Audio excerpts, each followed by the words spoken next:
Il y a fort longtemps, en Bretagne, à Quimper, il y avait une ville qui était dans la mer.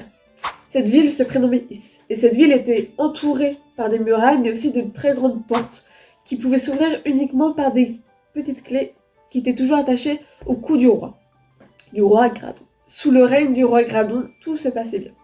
Même ce même roi était souvent en discussion avec le roi chrétien, ou alors partait à la pêche de temps en temps avec Saint Gwénolé, avec qui il s'entendait plutôt bien.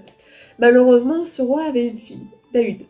Et la princesse, elle n'était pas trop en fait de la politique, elle était plutôt à préférer sortir faire la fête.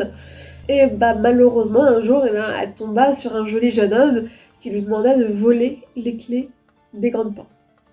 Dahude réfléchit à peine 5 minutes et décida d'aller chercher les clés pour les donner à ce joli jeune homme. Alors, elle réussit sans trop de peine parce qu'elle connaissait les habitudes de son père et donc quelques minutes plus tard, elle alla rejoindre rapidement le jeune homme pour lui donner les clés. Sauf que, à ce moment-là, elle ne savait pas vraiment qui était le jeune homme, il se présenta comme étant une bonne personne, etc. Sauf que ce jeune homme la quitta très rapidement après et disparut dans la nuit. Et quelques heures plus tard, une fois que Dahude était de nouveau en train de dormir, que la ville semblait paisible, une alarme retentit dans la ville. Quelqu'un venait d'ouvrir les portes. Les lourdes portes qu'il ne fallait jamais ouvrir, sauf lorsque le roi le décidait.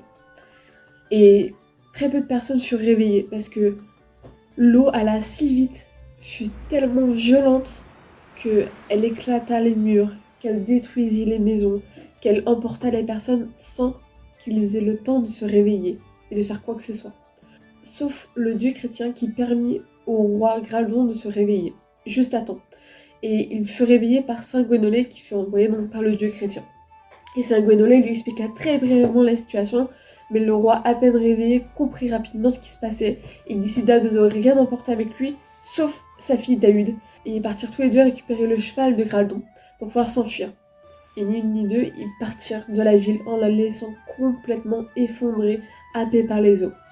Le cheval galopa au plus rapidement qu'il puisse pour essayer de rejoindre la terre ferme, sauf que, alourdi par le poids de la pécheresse, parce que oui, Dahude venait de pécher. Pourquoi ? Parce qu'elle avait tout simplement donné les clés au diable lui-même.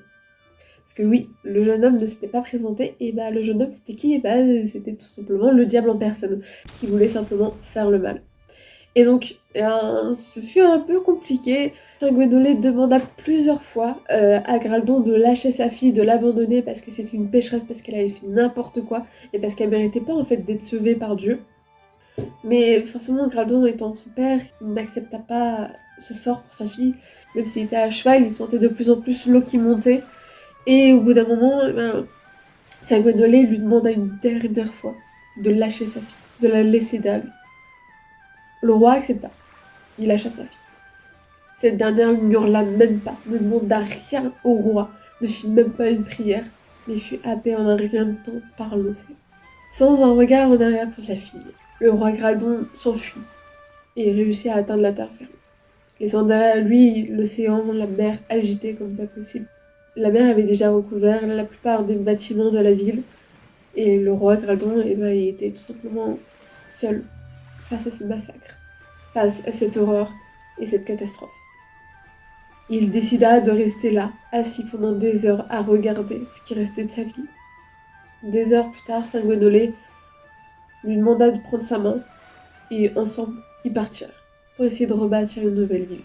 La légende raconte qu'il est encore possible de voir la plus haute tour de la ville lorsque on est sur les côtes et qu'on aperçoit une mer qui est assez calme et plate.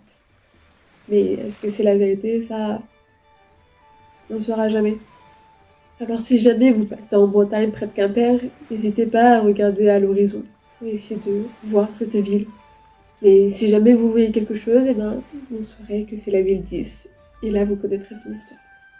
C'était un mythe de la Bretagne présenté par Lina.